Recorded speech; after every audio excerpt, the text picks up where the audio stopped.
In 2028, the Democrats are not going to run Gavin Newsom. They're not going to run Andy Beshear.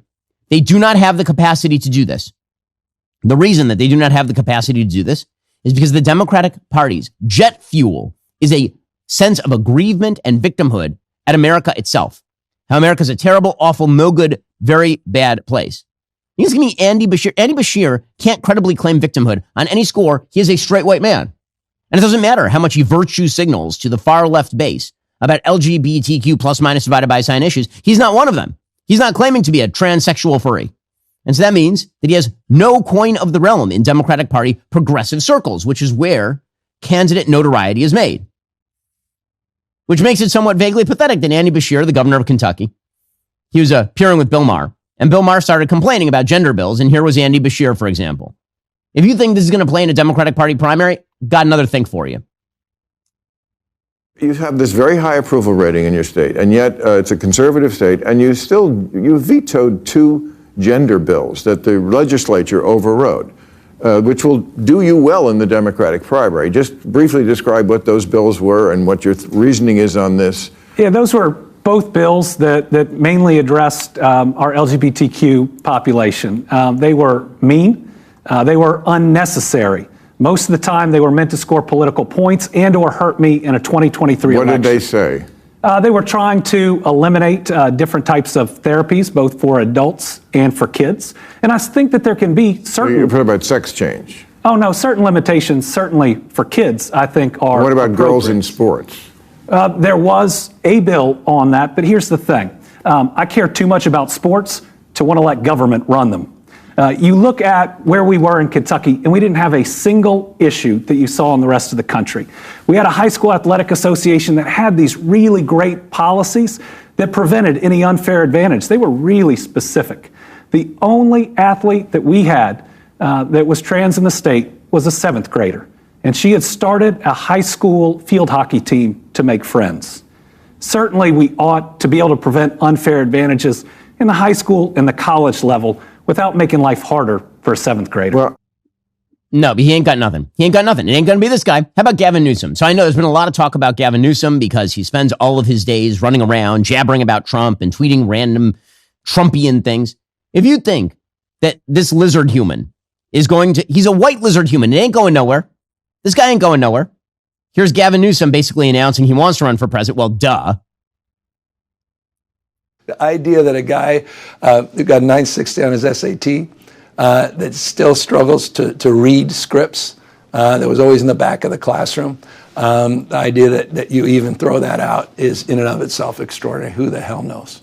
I'm looking forward to who presents themselves in 2028 and who meets that moment. And that's the question for the American people. Is it fair to say after the 2026 midterms, you're going to give it serious thought? Yeah, I'd be lying.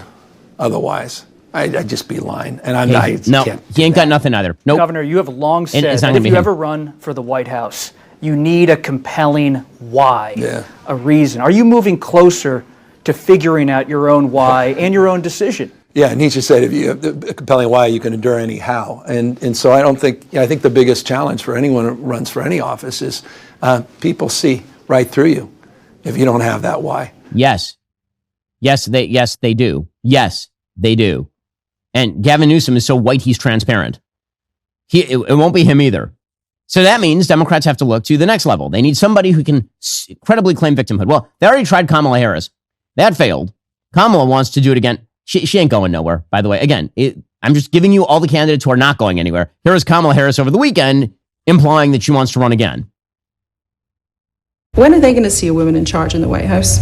In their lifetime, for sure. Could it be you? Possibly. Have you made a decision yet? No, I have not.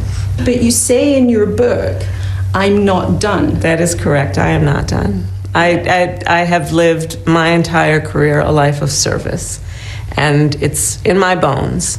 And there are many ways to serve. I've not decided yet what I will do in the future beyond what I am doing right now. Narrator, she was done. She's done. It's not her either. Okay, so it ain't Newsom. It ain't Beshear. It ain't Kamala Harris. So who is it? We'll get to more on this in a moment. First, you remember that water crisis in Flint, Michigan a while back? You'd think America might have gotten its act together by now on, the clean drinking water, but not so true. Lead and heavy metals are still showing up in city after city. The pipes running into your home, a lot of them are older than your grandparents, and what's flowing through them is not what you'd actually want your kids drinking. That's why my team and I use Cove Pure to purify our water here in the studio. Because if you think career politicians who've ignored this problem for decades are going to just swoop in to save you, you might be waiting a while. The EPA itself admits millions of Americans are still exposed to lead in tap water. Lead doesn't just show up in reports. It's tied directly to developmental harm, brain function loss, long-term health issues. It's not worth the risk. If you think bottled water is the answer, well, turns out studies are finding microplastics and even heavy metals in bottled water as well. Cove Pure makes me feel confident about the water I'm drinking. It's certified to remove up to 99.9% of contaminants, heavy metals, pharmaceuticals, microplastics, the whole list. The best part?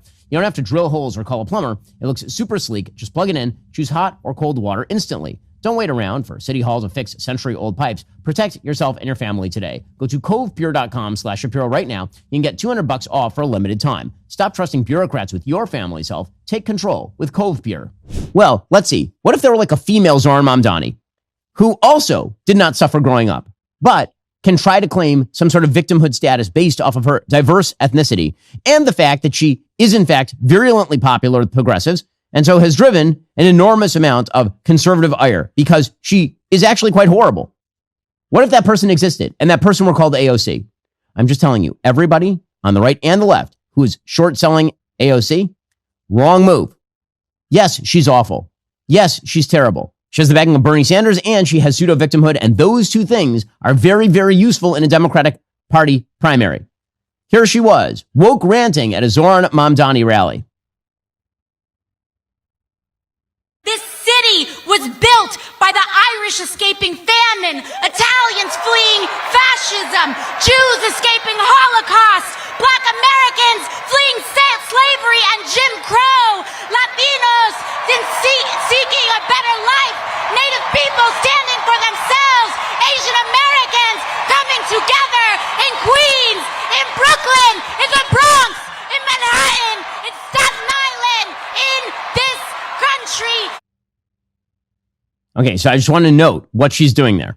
Understand what she's doing there, right? First of all, she's lumping in like all those groups as though they are equal in terms of their contribution or that their stories are equivalent. But notice what she's doing there. What she is doing there is she is putting together the coalition of victimhood. The coalition of now, it doesn't matter, by the way, that she opposes half those groups. That the same lady who is talking about how Jews escaping the Holocaust built New York is standing with Zohran Mamdani, who's totally fine with globalizing the Intifada, and who wept, literally wept, when she abstained from a vote on the floor of the House to provide funding for Iron Dome, which shoots down terrorist rockets coming from Gaza. Right? That doesn't matter. It doesn't matter that there is nothing about AOC and her agenda that mesh with the experiences of Italian immigrants coming to the United States in the late 19th century, early 20th century. That in fact, their agenda is not her agenda. It doesn't matter. Now again, many people are victims and many people contributed to the building of America. She is not one of them. But she has to grab onto that mantle.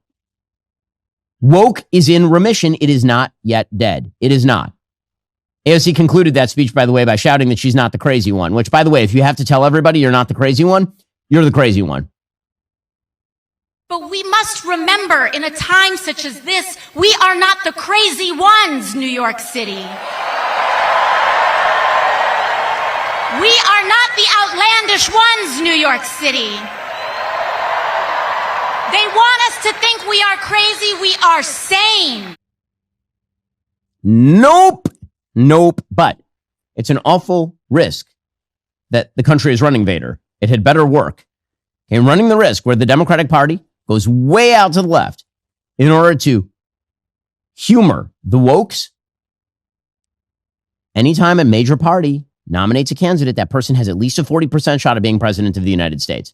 And as the Democratic Party moves in the direction of pseudo-victimhood of AOC and Zohran Mamdani, if the Democratic Party decides to smear that woke victimhood mentality over a Marxist pro-jihadist philosophy, bad things ahead for the United States of America, that is for sure. Well, that's all for now, folks. Don't forget to like, subscribe, and comment your thoughts down below. Be sure to check out all of the other great content on my channel. I'll see you here next time.